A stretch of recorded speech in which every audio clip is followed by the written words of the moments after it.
तो हाँ तो बच्चों, यूपी बोर्ड एग्जाम के दृष्टिकोण से कुछ इंपॉर्टेंट टॉपिक्स हैं जिसका यहाँ डिस्कशन मैं कर दे रहा हूँ। आप लोग इसको थोड़ा अच्छे से ध्यान दे करके याद कर लेंगे। जैसे पहला है वैद्युत क्षेत्र, दूसरा वैद्युत द्विध्रुव, और तीसरी वैद्युत द्विध्रुव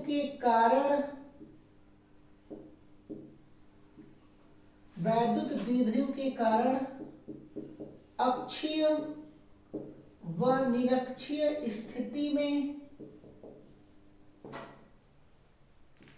वैद्युत क्षेत्र की तीव्रता। इंपॉर्टेंट है, इसको आप लोग पढ़ लेना। नंबर 4 गॉस का नियम। गॉस का नियम क्या होता है? फाई बराबर क्यू अपान एप्सिलॉन नॉट, यहां पे होता है इनसाइड। 5वां अनंत लंबाई के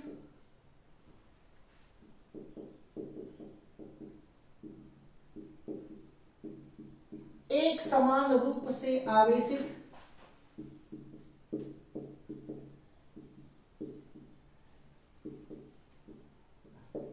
क्षण के कारण वैद्युत क्षेत्र की तीव्रता। गॉस के नियम पर ये एप्लीकेशन है, गॉस के नियम का ये एप्लीकेशन है। 6 समांतर प्लेट संधारित्र। समांतर प्लेट संधारित्र, अरे संधारित्र पढ़े होंगे, क्या होती है संधारित्र? C बराबर Q बाई V, C बराबर Q अपान में V। ये C फॉर क्या होता है? कैपेसिटर।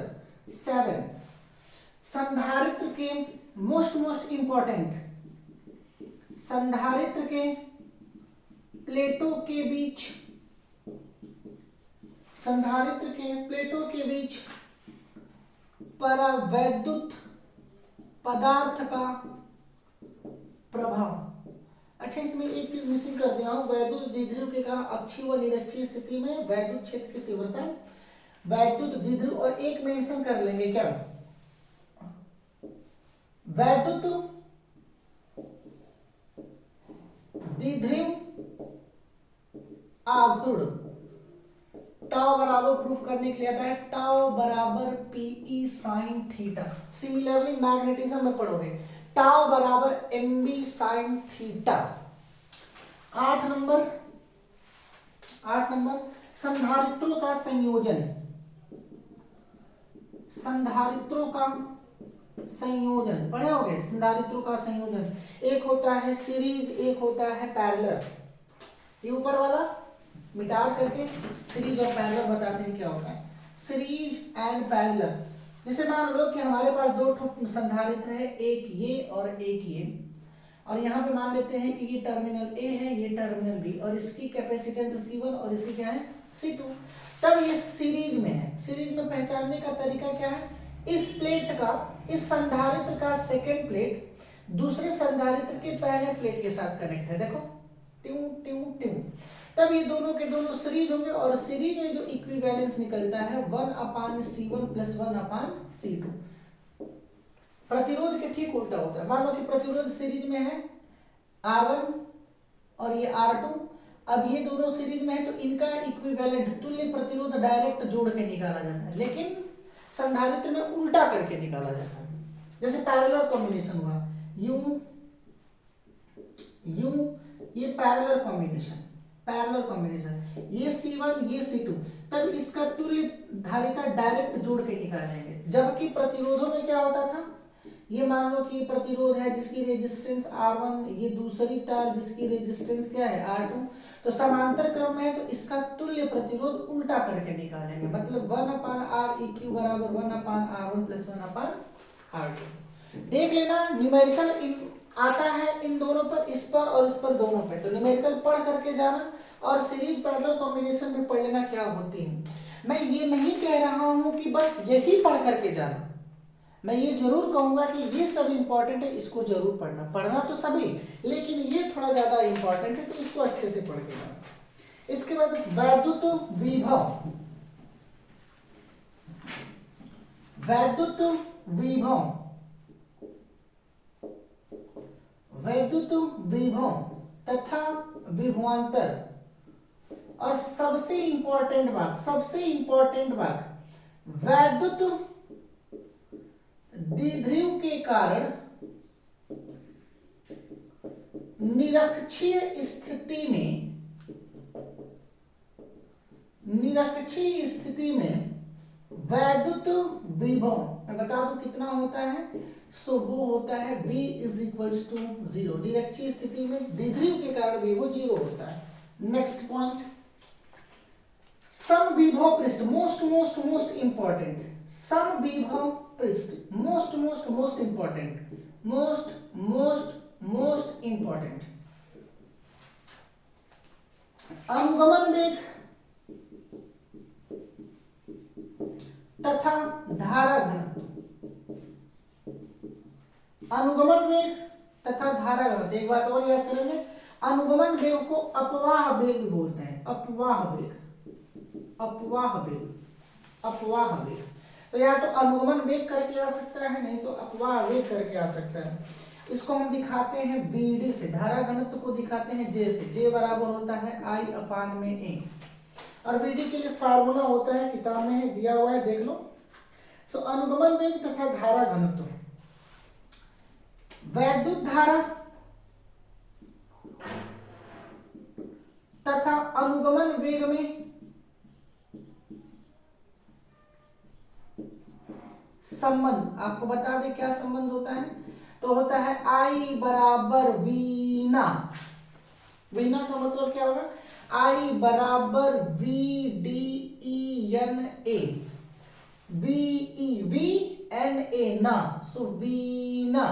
जहां पे BD को कहते हैं, जहां पे BD क्या है, ड्रिफ्ट वेलोसिटी, अनुगमन वेग, E क्या है, इलेक्ट्रॉन पर आवेश, N क्या है, प्रति एकांक आयतन में इलेक्ट्रॉनों की संख्या, मुक्त इलेक्ट्रॉनों की संख्या, प्रति एकांक आयतन में मुक्त इलेक्ट्रॉनों की संख्या, और A क्या है, तो अनुप्रस्थ परिच्छेद का क्षेत्रफल, अनुप्रस्थ परिच्छेद का क्षेत्रफल। तो इंपॉर्टेंट फार्मूला याद करें, याद रखें कि VD सफिक्स है, यहाँ पे D सफिक्स है, ऐसा ना लिख देना कि V इधर D ऐसे लिख देना, गलत है, VD ऐसे लिखना, ऐसे सफिक्स।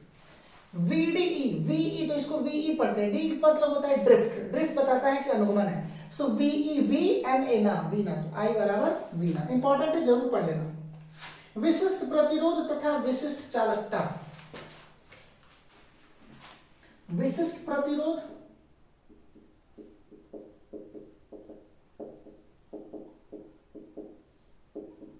तथा विशिष्ट चालकता। अब विशिष्ट प्रतिरोध क्या होता है रो, विशिष्ट चालकता क्या होता है सिग्मा। जरूर देख लेना कि इस ताप का प्रभाव क्या होता है, ताप का प्रभाव इस पर क्या होता है, टेम्परेचर बढ़ाने पर मेटल के लिए, धातु के लिए तापमान बढ़ाओगे तो धातु के लिए रो का मान बढ़ जाता है, जबकि इसके लिए सिग्मा का मान क्या कर जाता है, घट जाता है। तो थोड़ा देखते रहना टेम्परेचर ताप का क्या प्रभाव पड़ता है। विशिष्ट प्रतिरोध तथा विशिष्ट चालकता,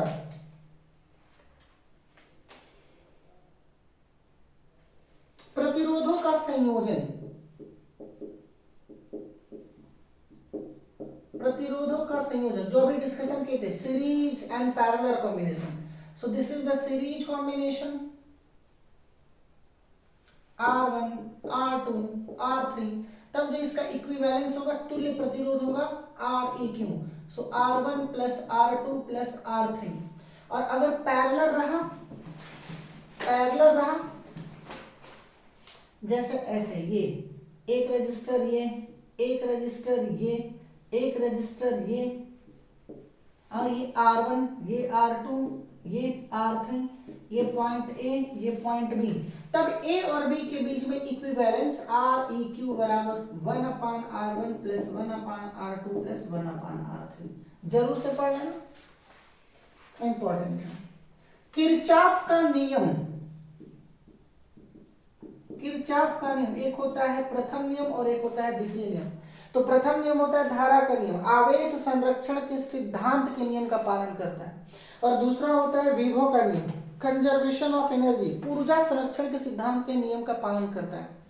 तो ऑप्शन में हो सकता है कि किरचॉफ का द्वितीय नियम किस संरक्षण पर आधारित है। 4 ऑप्शन दे देगा, जिसमें एक ऑप्शन रहेगा ऊर्जा संरक्षण का सिद्धांत। तो आप लोग ऊर्जा संरक्षण के सिद्धांत पे ट्रिक लगाना, ठीक है। तो किरचॉफ का नियम प्रथम और किरचॉफ का द्वितीय नियम लिखने के लिए कभी कभी आता है, बहुत इंपॉर्टेंट है। हाँ, न्यूमेरिकल्स जरूर आते हैं। सिंपल सर्किट का एक पार्ट है, सरल परिपथ चैप्टर है, सरल परिपथ उसका एक पार्ट है। और Wheatstone bridge, Wheatstone सेतु कहीं लिख लो, व्हीट स्टोन सेतु, ये एक यहाँ पे रजिस्टर रहेगा, एक यहाँ पे रजिस्टर रहेगा, रजिस्टर बोले तो प्रतिरोध, एक यहाँ पे रजिस्टर रहेगा, एक यहाँ पे रजिस्टर रहेगा और एक यहाँ पे। हो सकता हो कि यहाँ पे इस बीच वाले में रजिस्टर की जगह पे गैल्वेनोमीटर भी दे दें। और ये R1, R2, R3, R4। देखो आपके सिलेबस में बैलेंस व्हीट स्टोन सेतु है, बैलेंस दिया, संतुलित व्हीट स्टोन सेतु। व्हीट स्टोन सेतु पे न्यूमेरिकल आता है, हर साल हर बार आता है, तो इसको मिस नहीं करेंगे। व्हीट स्टोन सेतु ये बोलती है अगर ये बैलेंस्ड होगा तो R1 अपान R3 बराबर R2 अपान R1 अपान में R3 बराबर R2 अपान में R4 हो जाएगा। ये इंपॉर्टेंट है। जब ये इतना बटा इतना बराबर इतना बटा इतना होगा तो इस वाले में कोई करंट नहीं फ्लो करेगा, कोई करंट नहीं फ्लो करेगा। तो अच्छे से ध्यान देना। जैसे फॉर एग्जांपल मान लो ये 2 है, ये 4 है, ये 3 है और ये कितना है 6 है। तो 2 अपान 4 कितना होगा 1/2, 3 अपान 6 ये भी कितना होगा 1/2। मतलब इतना बटा इतना बराबर इतना बटा इतना है, मतलब इस वाले ब्रांच में कोई करंट नहीं होगा। जब इस वाले में कोई करंट नहीं हुआ इसका मतलब ये दोनों सीरीज में, ये दोनों सीरीज में और इन दोनों का कॉम्बिनेशन फिर पैरेलल में। तो न्यूमेरिकल जरूर पढ़ लेना। तो ये कुछ इंपॉर्टेंट टॉपिक्स है जिस पर आज हमने डिस्कशन कर दिया है। आप लोग इसको अच्छे से पढ़ देना। केवल यही मत पढ़ करके जाना, पढ़ना सभी, लेकिन थोड़ा इसको अच्छे से पढ़ना, एग्जाम के पॉइंट से ये इंपॉर्टेंट है। तो पढ़ाई करते रहो। Best of luck, all the very best for your better examination.